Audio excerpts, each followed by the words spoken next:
ರಾಷ್ಟ್ರ ಮಟ್ಟದಲ್ಲಿ ನಡೆದ ಜೆಇ ಅಡ್ವಾನ್ಸ್ ಪರೀಕ್ಷೆಯಲ್ಲಿ 6368ನೇ ರ್ಯಾಂಕ್ ಪಡೆದು ಎಲ್ಲರ ಗಮನ ಸೆಳೆದಿದ್ದ ವೈಬ್ರೆಂಟ್ CNMPU ಕಾಲೇಜಿನ ವಿದ್ಯಾರ್ಥಿನಿ ಸಮೀಕ್ಷಾ ಡೆಲ್ಲಿ IITಗೆ ಪ್ರವೇಶ ಪಡೆಯುವ ಮೂಲಕ ಅಭೂತಪೂರ್ವ ಸಾಧನೆ ಮಾಡಿದ್ದಾರೆ.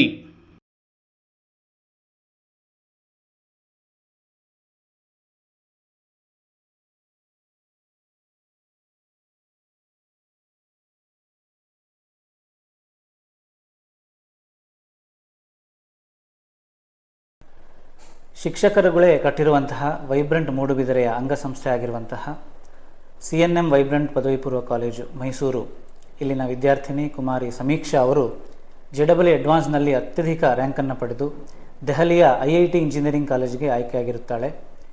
ಮೊಟ್ಟ ಮೊದಲ ವರ್ಷದಲ್ಲೇ ಈ ಥರ ಒಂದು PU ಕಾಲೇಜಿನಿಂದ IITಗೆ ಸೆಲೆಕ್ಷನ್ ಆಗಿರುವಂಥದ್ದು ನಮಗೆಲ್ಲರಿಗೂ ಬಹಳ ಹೆಮ್ಮೆಯ ವಿಚಾರ. ಅದೇ ರೀತಿಯಲ್ಲಿ ಬೋರ್ಡ್ ಎಕ್ಸಾಮ್ನಲ್ಲಿ ಕೂಡ ನಮ್ಮ ಕಾಲೇಜಿಗೆ 10ನೇ ರ್ಯಾಂಕ್ ಬಂದಿದೆ. ಸುಮಾರು 32 ಮಂದಿ ವಿದ್ಯಾರ್ಥಿಗಳು ಡಿಸ್ಟಿಂಕ್ಷನ್ನಲ್ಲಿ ಪಾಸಾಗಿದ್ದಾರೆ. CETನಲ್ಲಿ ಕೂಡ 1000 ಕೆಳಗಡೆ ರ್ಯಾಂಕ್ಗಳು ಬಂದಿವೆ. ಸೊ ಈ ಎಲ್ಲ ಮಕ್ಕಳ ಸಾಧನೆಗೆ ಆಡಳಿತ ಮಂಡಳಿಯ ಪರವಾಗಿ ಬೋಧಕೇತರ ವೃಂದದವರ ಪರವಾಗಿ ಎಲ್ಲ ಮಕ್ಕಳಿಗೂ ಅಭಿನಂದನೆಗಳು.